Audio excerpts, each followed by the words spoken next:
आपण सगळे इथं बसलेले बहुतेक शिक्षक आहोत आणि शिक्षक आपण आणि थोडासा एका अर्थानं विचित्र असा असतो की एकदा टीचिंग प्रोफेशनमध्ये शिरलं की आपल्या सगळ्यांना असं वाटतं की आपलं शिकण्याचे दिवस संपले आणि शिकवण्याचे सुरू झाले.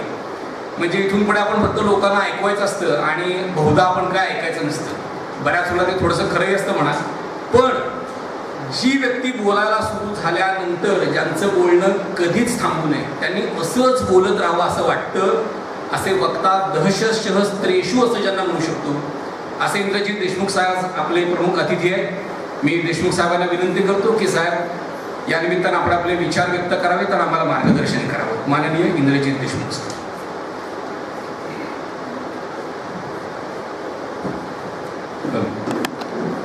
आदरणीय दादांना 75च्या निमित्तानं मनापासून शुभेच्छा देतो.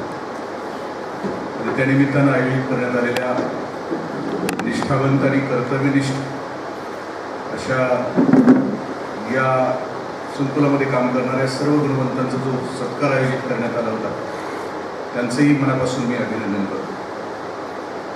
खरं तर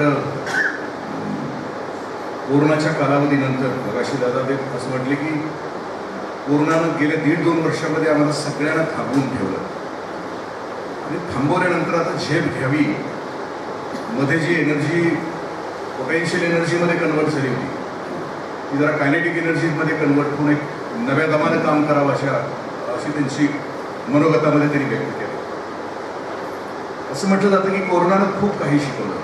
म्हणजे आणि कोरोना 2 वर्षाच्या कालावधीमध्ये कोरोनाच्या अगोदर आम्ही काय होतो आणि कोरोना संपल्यानंतर आम्ही काय करायला हवं, ज्यांनी अंतर्मुख होऊन विचार केला असेल त्यांच्या असं लक्षात आलं असेल की ही थांबवलेली आमच्यासाठीची जी विश्रांती होती ती कशासाठी होती. आम्ही तसं बघायला गेलं तर कोरोनामध्ये पहिल्या 15 म्हणजे 25 मार्च नंतर पहिल्या 1-2 महिन्यामध्ये झोपून थकून झोपलो आणि पुन्हा विचार केला असेल की कोरोना व्हायच्या अगोदर आमची जी चालली होती, यातायात चालली होती, फरफट चालली होती, ती कशासाठी चालली होती.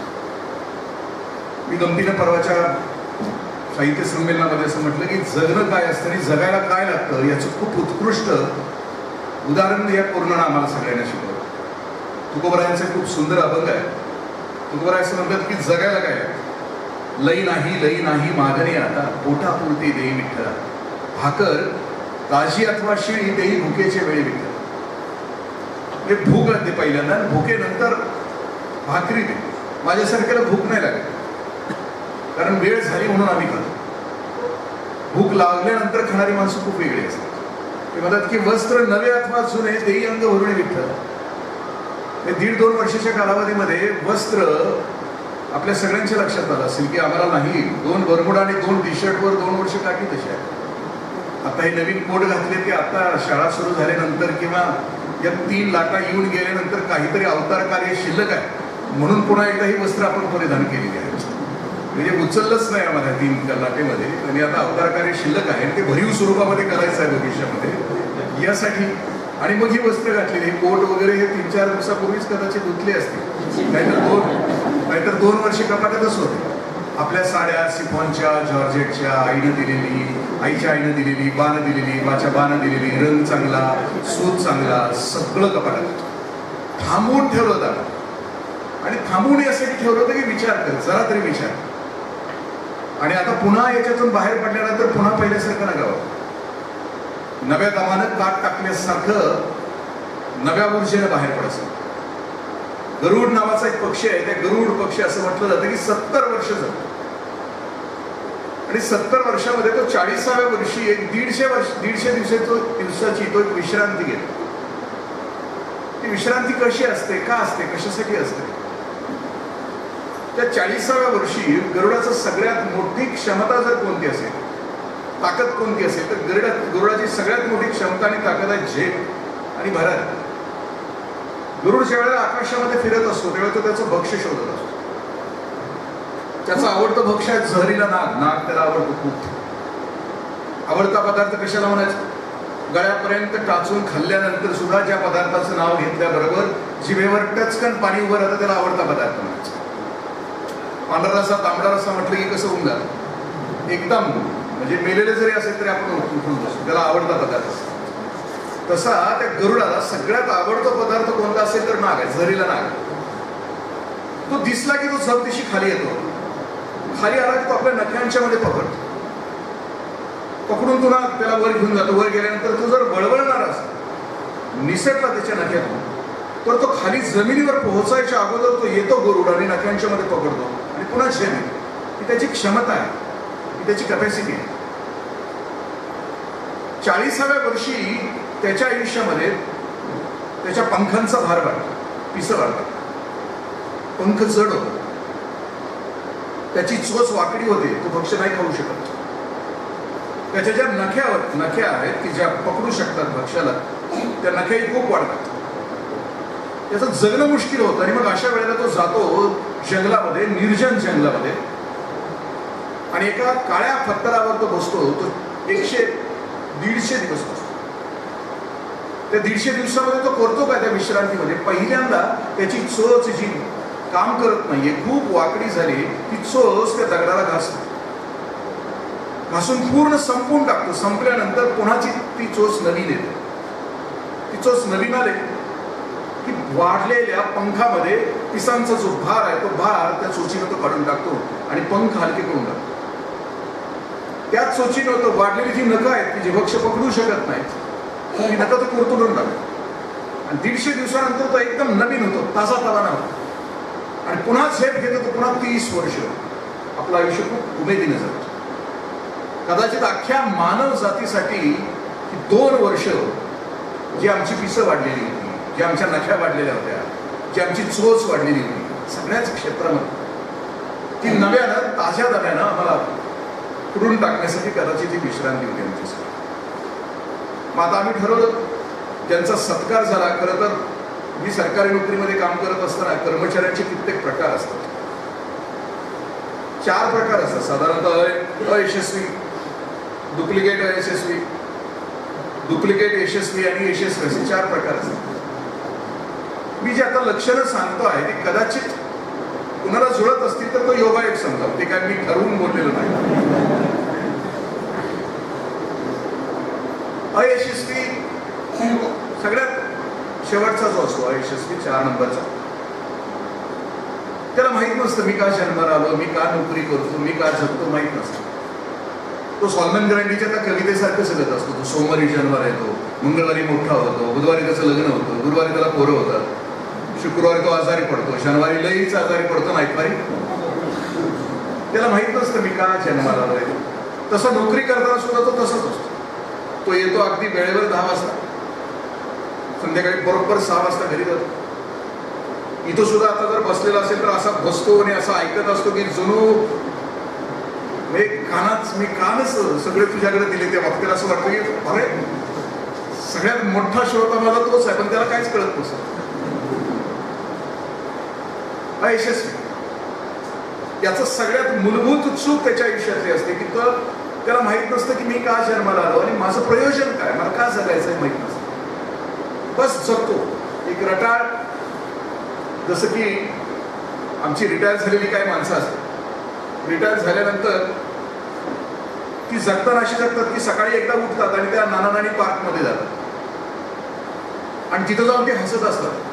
आणि त्यावेळेला एक लहान पोरगं त्यांच्याकडे बघून हसत असतात आणि पुन्हा घरात आली की ती वाट बघत असतात. मरण येत नाही म्हणून जगणारी जी माणसं असतात ती अयशस्वी माणसं असतात, 4th क्लास. बस काहीच नाही. डुप्लिकेट अयशस्वी माणसं कशी असतात? त्याला कळतं मी का जन्माला आलोय, मी इथं का आलोय, हे त्याला कळालेलं असतं. पण ते भोवताली बघतंय, काहीच फरक पडत नाही. काम केलं तरी काय फरक पडत नाही, केलं तरी काय फरक पडत नाही. त्याच्या चाणाक्ष बुद्धीनं ते हेरलेलं असते. त्यामुळे ते जाणीवपूर्वक ते तसं वागतंय. त्याला कळालेलं असतं. पुन्हा पुन्हा हसताय आणि दुर्दैवाने सांगत असताना एकमेकाकडे बघू नका, कारण संशय आला त्याला तर परत तुम्हाला इथंच मांडायचं आहे का?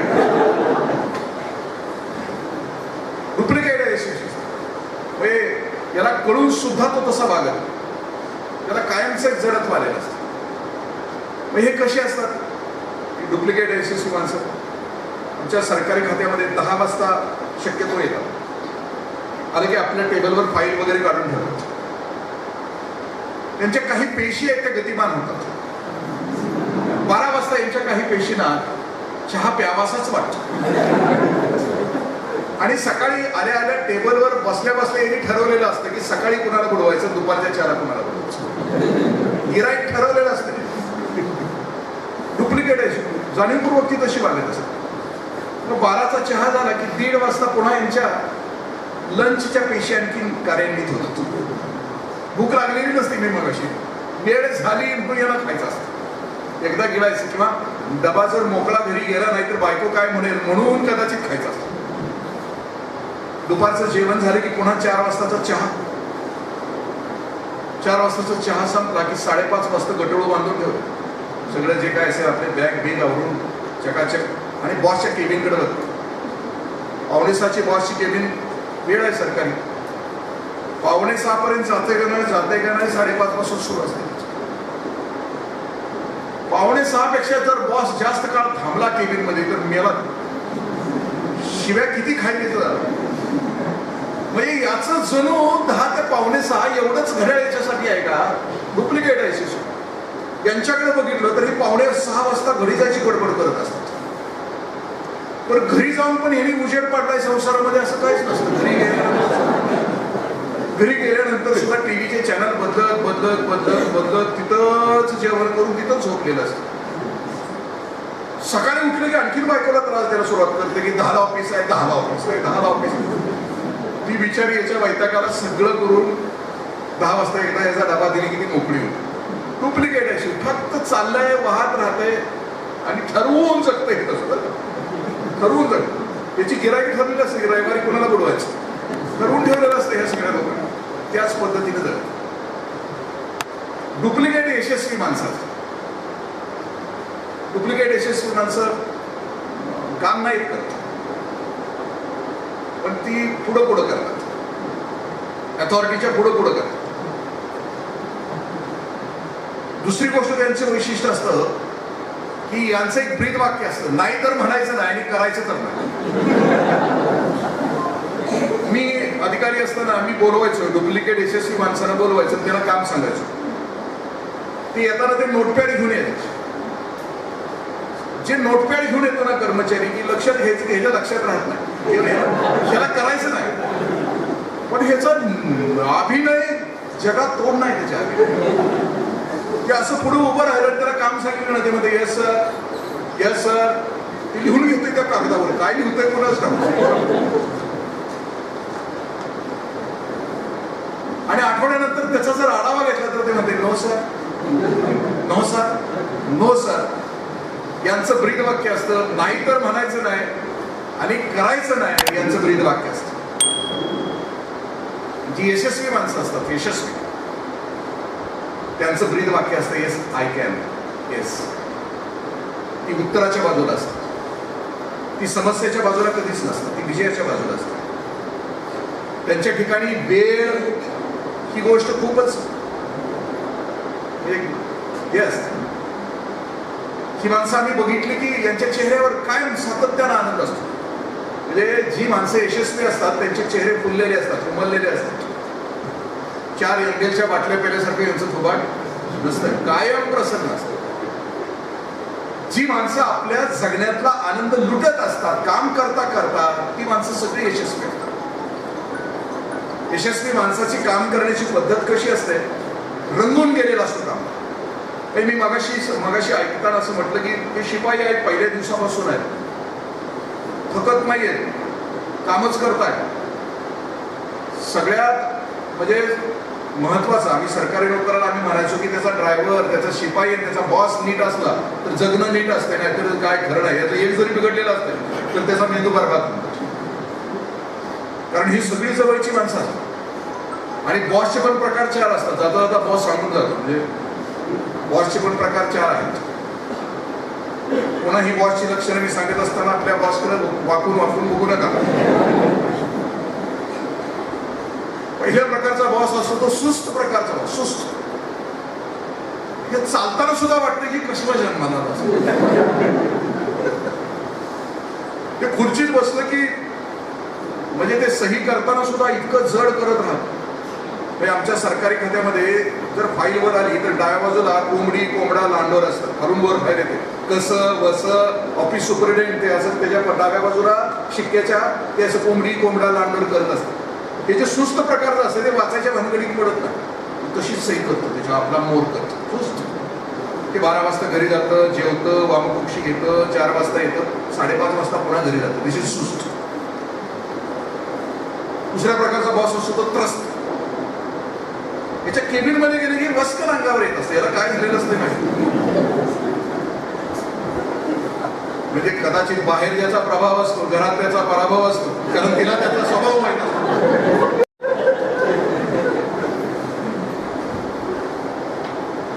कायम त्रस्त असतो. म्हणजे त्याच्या पुढचा प्रकार सांगतो की व्यस्त. ते मगाचं डुप्लिकेट होतं ना, व्यस्त प्रकारचं तसंच असतं. चांगला बॉस असं मग कुणाला म्हटलं जातं की बॉस कुणाला म्हटलं जातं की ज्याला चांगल्या शिव्या देतात, बच्या 12 सगळ्या शिव्या ज्याच्या पाहतात, ज्याला शायनिंग मारता येते. तो व्यस्त प्रकारचा असताना शायनिंग मारतो. उगाच 2-4 मोबाईल हातात ह्याच्या, एखादं टॅबलेट वगैरे, इकडनं तुरु पळ, तिकडून तुरु पळ. ऑफिसमध्ये गेलं तरी कुणाबरोबर बोलत असतंय, कुणाबरोबर बोलतोय काहीच माहिती नाही. इतका कस काय जनसंपर्क याचा, इतका व्यस्त आहे. त्याच्या केबिन मध्ये जावं एखाद्यानं अभ्यागतानं, अभ्यागत म्हणजे व्हिजिटरनं जावं, गेल्या गेल्या ते फोन उचलते, कारण दाखवायचं असतं त्याला, शायनिंग मारायची असते, मी किती व्यस्त आहे दाखवायचं. आणि ते मग फोनवर पुढच्याला झापत राहते अर्धा तास. लँडलाईन आहे, पुढच्याला फोनवर जात,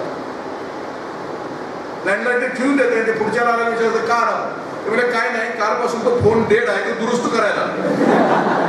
याला शायनिंग मारताना कळतच नाही की आपण कुणावर शायनिंग मारतो. व्यस्त. सगळ्यात टॉपचा जो बॉस आहे त्याला म्हणतो की व्यस्त, मस्त, तू चीज बडी आहे, मस्त. तो खूप मॅच्युअर असतो, तो खूप परिपक्व असतो. तुकोबरायांचा खूप सुंदर अभंग आहे, मॅच्युअर मस्त माणसाचा. पिकल्या सेन कडू पण गेले असतो तुकोबराय. हा माणूस कसा असतो, परिपक्व असतो. सेंदा हिरवा असताना कडवटला, पण सेंदा ज्या वेळेला पिकतो त्यावेळी त्याचा रंग बदलतो, त्यावेळी ते गोड होतं, त्यावेळी त्याचा सुगंध येतो, आणि त्यावेळी ते मऊ होतं. जो मस्त बॉस असतो ना त्याला माहित असतं की माझ्यासोबत काम करणाऱ्याची प्रत्येकाची ताकद काय, त्याचं समर्थ ठिकाण कोणतं आहे, त्याचं दुर्बल ठिकाण कोणतं आहे त्याला माहित असतं. तो आपल्या संस्थेसाठी त्या कर्मचाऱ्याचा किंवा त्या अधिकाऱ्याचा वापर करत असताना त्याच्या समर्थ स्थानाचा उपयोग संस्थेच्या विकासासाठी करत असतो. त्याच्या दुर्बल स्थानाकडे तो दुर्लक्ष करत असतो, आणि दुर्बल स्थान असेल तर त्या दुर्बल स्थानाला आणखीन कसं वर आणता येईल त्याच्यासाठी तो सातत्यानं प्रयत्न करतो. आणि सातत्यानं प्रयत्न करत असताना तो शिक्षा नाही देत, तो त्याला मोटिवेशन देतो. आता मोटिवेशन देत असताना 2 प्रकार आहेत, म्हणजे की मोटिवेशन आहे का, आणि किक मोटिवेशन. की मोटिवेशन म्हणजे एकदा चावी दिली की ती चालते, काही जणांना किक मारल्याशिवाय मोटिवेशन त्यांना मिळतच नाही, त्या प्रकारची ती असते. आम्ही ज्या वेळेस या संस्थेचा किंवा याचा विचार करत असताना मी मगाशी म्हटलं की काम करण्याची पद्धत, कुठल्या कामात म्हणजे ज्याला आनंद. मगाशी या तरुण मित्राचं सांगितलं की इथंच कॉलेजला इथंच आणि तुफान काम करतो. मी एक पुस्तक आपल्याशी शेअर करेन. त्या पुस्तकामध्ये खूप सुंदर गोष्ट सांगितली. अलीकडे ते पुस्तक प्रकाशित झालं. त्या पुस्तकाचं नाव आहे इकेगाई नावाचं पुस्तक. माणसं यशस्वी का होतात. इकेगाई नावाचं हे पुस्तक आहे की जपानमध्ये ओकिनावा नावाचं गाव, त्या गावातली माणसं 120 वर्षापेक्षा जास्त जगतात. 120 वर्षापेक्षा जास्त जगतात, आणि प्रूव्ड फॅक्ट आहे. आणि म्हणून त्याचा अभ्यास करण्यासाठी जगभरातून माणसं तिथं गेली. आणि हे पुस्तक आता मराठीमध्ये सुद्धा उपलब्ध. त्याच्या पुढचं इचिबा इची नावाचं त्याच्या पुढचं पुस्तक, त्याच पुस्तकावर आधारित पुढचं पुस्तक. त्या पुस्तकामध्ये तिथल्या 120 वर्ष जगणाऱ्या माणसांचा, दीर्घायुष्य माणसांचा त्याच्यामध्ये विचार केला की का त्याचे रिसर्च केला, तर त्याच्यामध्ये 10 मुद्दे निघाले की माणसं 120 वर्ष दीर्घायुष्य का होतात, का जगतायत. त्या 10 मुद्द्यामध्ये पहिला मुद्दा त्यांनी सांगितलाय की ही माणसं प्रामाणिक असतात. फर्स्ट म्हणजे ती स्वतःशी प्रामाणिक असतात, ती विश्वासी प्रामाणिक असतात. सगळेच त्यांचे चेहरे वेगवेगळे नसतात. आमचे चेहरे सकाळपासून संध्याकाळपर्यंत बदलत असतात. बायको जवळ वेगळा, बॉस जवळ वेगळा, पोरांच्या पुढे वेगळा. एक चेहरे पे कही चेहरे लगा लेते हैं ना. दीर्घायुष्याचं रहस्य त्यांनी सांगितलं की पहिल्यांदा ती स्वतःशी प्रामाणिक असतात आणि सगळ्यांशी प्रामाणिक. दुसरी गोष्ट त्यांनी सांगितली की जेवताना ते मंत्र म्हणतात तिच्या बाईच्या म्हणजे जेवताना अर्धपोटीच उठा असं त्यांचा तो मंत्र, अर्धपोटीच उठा असं त्यांचा मंत्र. ज्याला जास्त जगायचं आहे त्याच्यासाठी. आता मी माझा स्वतःचा विचार करतो की 1 क्विंटलपेक्षा माझं जास्त वजन आहे. आल्या आल्या भोसले सरांची आमची त्याच्यावरच चर्चा चालू आहे की आल्यानंतर हे एवढं वाढलेलं कसं कमी करायचं त्याच्यावरच चर्चा सुरू. मग दीक्षित पॅटर्न करायचा का ती ऋतुजा दिवेकर पॅटर्न करायचं. दीक्षित पॅटर्नमध्ये 2 वेळा जेवायला आणि ऋतुजा दिवेकर म्हणते की तासाला खावा आणि मुठमुठ खावा. पण ती मूठ केवढी असावी तिनं सांगितलेली नसल्यामुळं ते आणखी त्याचं वजन वाढत. दीर्घायुष्यासाठी शेवट आणखीन मी बाकीच्या नाही खूप सुंदर सांगितलं. त्यांनी सांगितलं की जी दीर्घायुष्य माणसं आहेत ती त्यांच्या आयुष्यातली सगळी नाती उत्कृष्टपणे जमतात. रक्ताची नाती जमतात आणि जोडलेली नाती जमतात. या इकेगाईमध्ये ते असं म्हणतात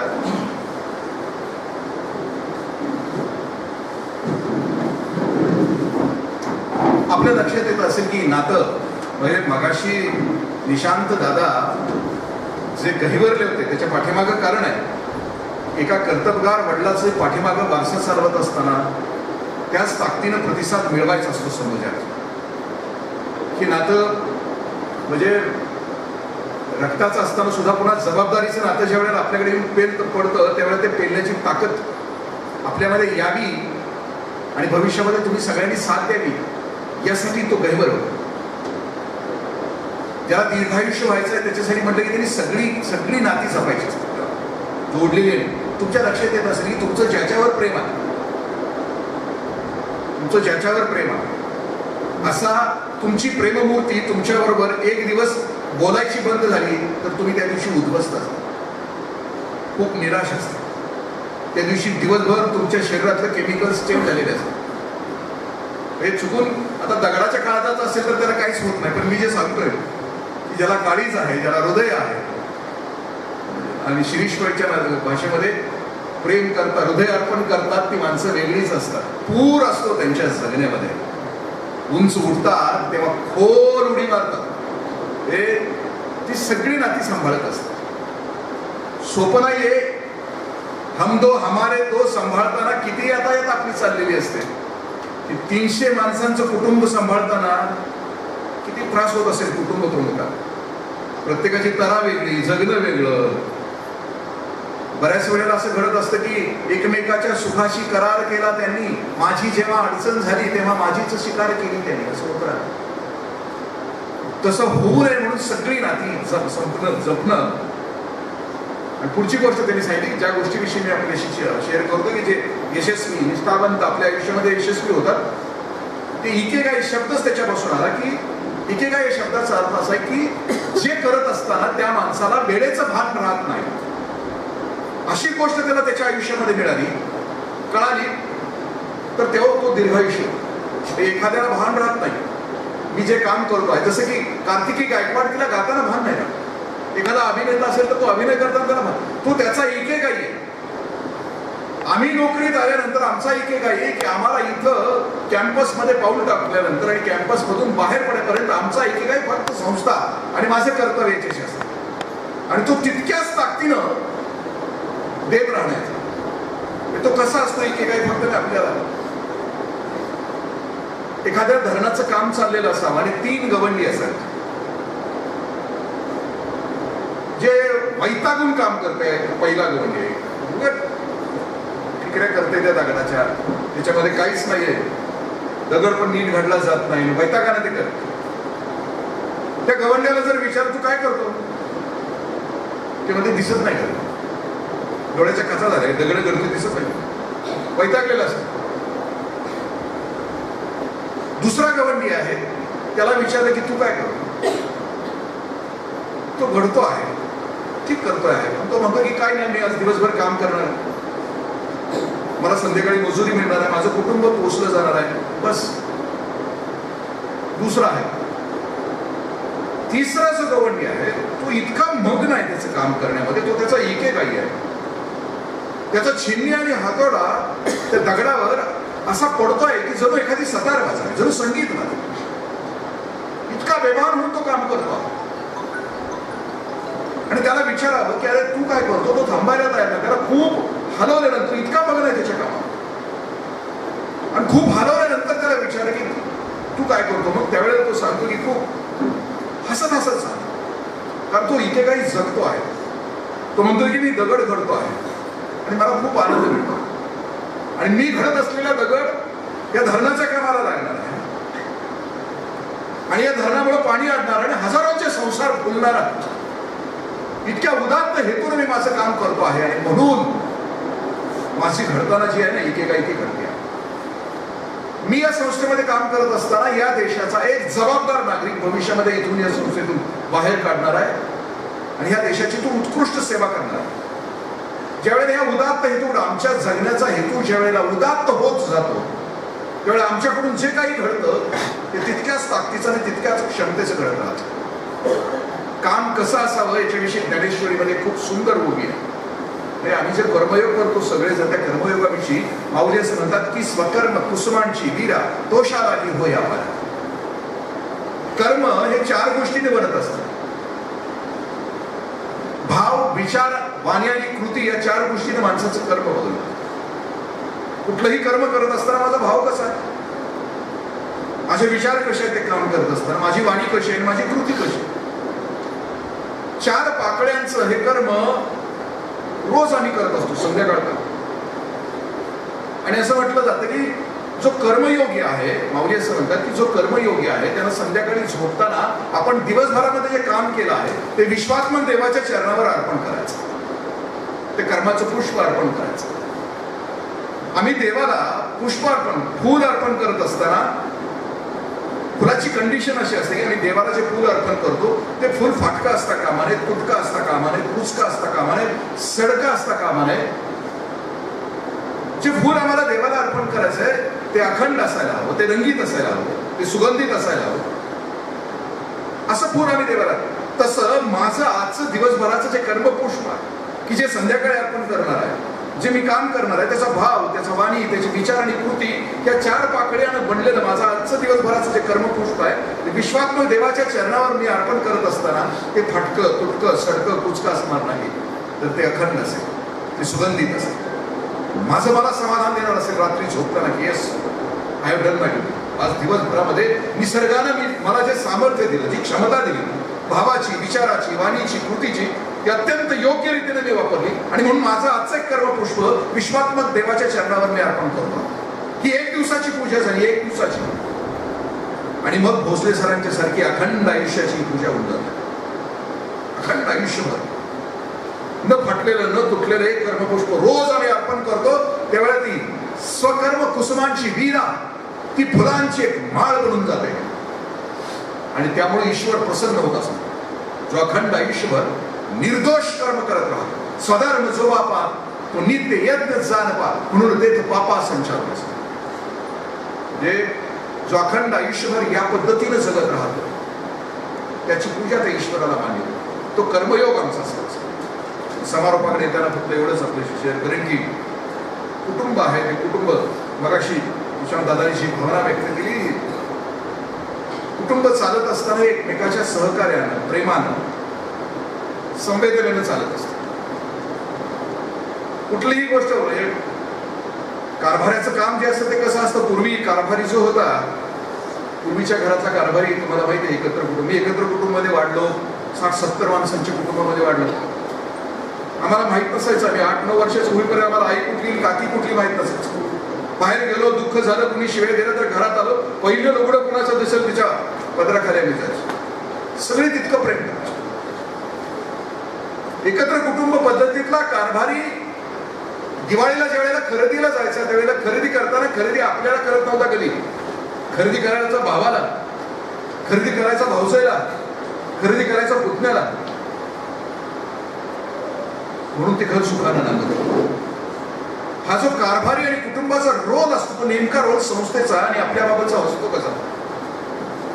आमच्या सरकारी नोकरीमध्ये आमच्या सरकारी नोकरीमध्ये दर 4 वर्षानंतर आम्हाला एक LTC देतात. LTC म्हणजे लॉंग टूर. 4 वर्षानं तू धुतोस म्हणून जा आणि लांबून फिरून ये जा म्हणून सरकार आम्हाला सांगतं. कुठून दुरून एक सफर करून ये आणि त्याचा खर्च सरकार. इकडचे सगळे गोंदियाला जातात. कुठं जातात माहित नाही. इंद्रजीत देशमुखला मी संस्था, कुटुंब आणि त्या सगळ्यांचं संगोपन, संस्था, कुटुंब आणि या सगळ्या गोष्टींचं एकत्रीकरण असतं कसं, एकमेकावर अवलंबून असतं कसं. मला शासनानं सांगितलंय समजा वयाच्या 54-55 वर्षी की बाबा तू जा, थकलायस, तुला एक 50,000 रुपये देतो आणि तू जरा फिरून ये आलीस. त्या दिवशी मी घरामध्ये आलो. मी, माझे आई वडील, बायको, एक कॉलेजमधलं पोरगं, एक लहान पोरगं, असं 4 जण घरामध्ये आम्ही बसलो. एकतरी जेवण घरातलं असं म्हटलं जातं की एकतरी जेवण सगळ्यांनी मिळून एकत्र टीव्ही बंद करून घेतलं तर संसार खूप दीर्घ टिकतो असं म्हणतात. अमेरिकेमध्ये 100 मधली पैकी जर 20 लग्न टिकत असतील तर ती 20 लग्न टिकण्यामध्ये एक जे कारण सांगितलं की अख्खं कुटुंब टीव्ही बंद करून दिवसातलं एकतरी जेवण एकत्र घेतं. त्या दिवशी मी संध्याकाळी विचार मांडला की सगळ्यांना सांगितलं की सरकार पैसे देणार आहे, आपल्याला फिरायला जायचं आहे, पर्यटनाला जायचं, आपण सगळेजण गोव्याला जाऊ. कोणच माझ्या बरोबर नाही. माझ्या कुटुंबाचा एकही डायरेक्टर माझ्या बरोबर नाही. बिनसलंय, आमचं जमतच नाही. मगाशी सांगितलं ना सरांनी की संस्था का डबघायला आल्या, का संपल्या, का विरघळून गेल्या, त्याच्या पाठीमागचं कारण कोणतं. मी म्हटलं की जायचं आहे गोव्याला, सरकार पैसे देणार. माझे वडील म्हणते तुझ्या बाना या वयात गोव्याला गेलो, मला वैष्णवदेवीला जायचं आहे, मला तिकडे जायचं आहे, तीर्थाटनाला जायचं, काशीला, बनारसीला जायचं. तिकडे आईला विचारलं, आई तुझं काय. आई म्हणते आयुष्यात कधी विचारलंय मला आजपर्यंत, कधी आमचं घेतलंय मनावर, जिकडं हे गटोळं तिकडं कधी विचारच नाही आयुष्यभर. मला खूप जायचंय, पंढरपूरला जायचंय, अक्कलकोटला जायचंय, पण तू म्हणतोय गोव्याला. अजूनही काही कुटुंब अशी आहेत. मी पंढरपूरला एक दिवशी जात होतो, मी कराडला असताना माझ्या शेजारी 85 वर्षाचे आजोबा बसलेले. ते म्हटले माझं वय 85, माझ्या बायकोचं वय 75, मला 9 मुलं आहेत, पण अजून आम्ही दोघं बोलत नाही. माझा 2 नंबरचा भाऊ आहे, लग्नानंतर 5 वर्षानंतर ते एकमेकाशी बोलायला लागले. माझा 3 नंबरचा भाऊ आहे, लग्नातच मंडोळ्या बाजूला काढून बोलत होतो. 4 नंबरचा आहे, 2 मुलं झाली, अजून लग्नच केलेलं नाही, नवीन रिलेशनशिप मध्ये राहतात. गतिमान आहे का. तिकडं आई म्हणते नाही. मी त्या मुलाला विचारलं की बाळा जायचं का रे बाबा गोव्याला, तिचं जीवनच वेगळं आहे. ते म्हणते बाबा हैदराबाद किंवा उटीला जाऊया, तिथं श्रीवल्ली आहे, चपल्या तुटतात नाचताना, बघायला मिळतं, सामी सगळं बघायला मिळतं. त्याचं जगच वेगळं. ते म्हणते रे बाबा तिकडं जाऊया. ते लहान मुलाला विचारलं बाळा तू जायचं का गोव्याला. ते म्हणते नॅचरलचं आईस्क्रीम मिळतं का तिकडे. त्याचं पण जग वेगळं. जाहिरातीने बनवलं घर आमचं. घर म्हणजे डिपार्टमेंट स्टोअर करून टाकलं. बाप आमचा झाला टीव्ही, आई झाली फ्रीज. ते पोराला म्हटलं काय झालं. नॅचरल मिळतं का म्हटलं मिळतं. म्हटलं ते म्हणतं कुठेही यायला तयार. त्याचं काही दुसरं काय ऑब्जेक्शनच, ओनली नॅचरल. बायकोला विचारायचा प्रश्नच नव्हता.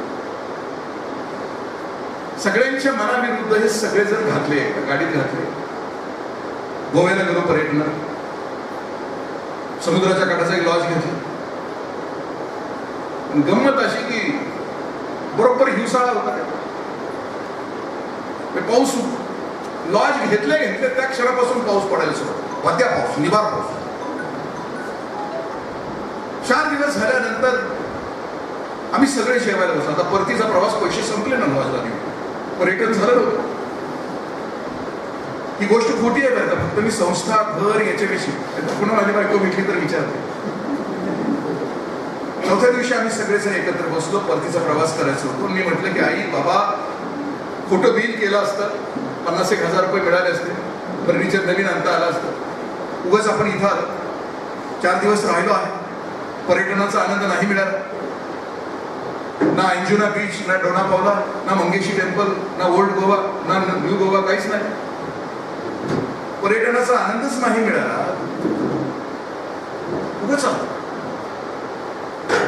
उद्ध्वस्त झालेल्या संस्थेचा तो डायरेक्टर असं म्हणतो, म्हणजे माझे वडील असं म्हणतात. तरी मी म्हणत होतो वैष्णोदेवीला जाऊया, काशीला जाऊया, पण आणलंय गोव्या. दुसरा पलीकडचा डायरेक्टर माझा आई माझी आणखीन ती जखम खोल करते. ती मध्ये पंढरपूरला जायचं होतं, अक्कलकोटला जायचं होतं, आणलंय इकडं. पोरगा आणखीन जखम खोल करते. त्यामध्ये बाबा उठक मन बरं झालं असतं, हैदराबाद बरं झालं असतं. मी आता फक्त बदल करतो आहे. संस्था टिकते कशी, कुटुंब टिकतं कसं. 4 दिवस झाले गोव्यामध्ये गेल्यानंतर चौथ्या दिवशी मी विषय सुरू केला की बाबा 50,000 रुपये खोटं बिल केलं असतं, घरातलं फर्निचर आलं असतं, पर्यटनाला आलं, पर्यटनाचा आनंद नाही लुटता आला. माझे वडील म्हणतात की बरं झालं बाळा, पाऊस पडतोय, बरं झालं. पर्यटनाचं काय घेऊन बसलास? अरे एवढ्या नोकरी लागली आणि तू घरातून निष्ठून गेलास, तू परत कधी सापडला नाहीस. बरं झालं वेळा पाऊस पडतो, तुझ्या सोबत 4 दिवस राहता आलं रे. पर्यटनाचं काय घेऊन बसलास, परत कधी येता येईल. राजा, तुझ्या सोबतचा आनंद तू निघून गेल्यापासून मला परत कधी मिळालाच नाही रे. बरं झालं बाळा, पाऊस येतो. पलीकडून आई असं म्हणते की बाळा बरं झालं, कॉलेजला गेलास, नोकरीला लागलास, पंखात बळ असं आलं, भूर दिशी उडून गेलास, परत कधी घरट्यात आलाच नाही. एका आईला काय हवं असतं की आपलं लेकरू सुखानं जगतं हे बघणं फक्त आईला. बरं झालं लेकरा, पाऊस येतो, 4 दिवसामध्ये तुझ्याकडे बघता तरी येतो, तू सुखानं जगतो आहे, आमच्या सोबत तो खातो आहेस, पितो आहे, तुझ्या अंगावर कधीतरी रात्री पांघरून तरी घालता येते. बरं झालं लेकरा, पाऊस येतो आहे. पलीकडचं माझं लेकरू असं म्हणतं की बाळा बाबा बरं झालं पाऊस आला. मला माझा बाबा आज कळाला, नाहीतर मी आजपर्यंत बाबाला एटीएम सेंटरच समजत होतो. मला ब्रँडेड शूज, मला ब्रँडेड कपडे, मला ब्रँडेड मोबाईल पाठवून देतो आहे, मला पैसे पाठवतात, हे बाबाला आजपर्यंत तेच समजत होतो.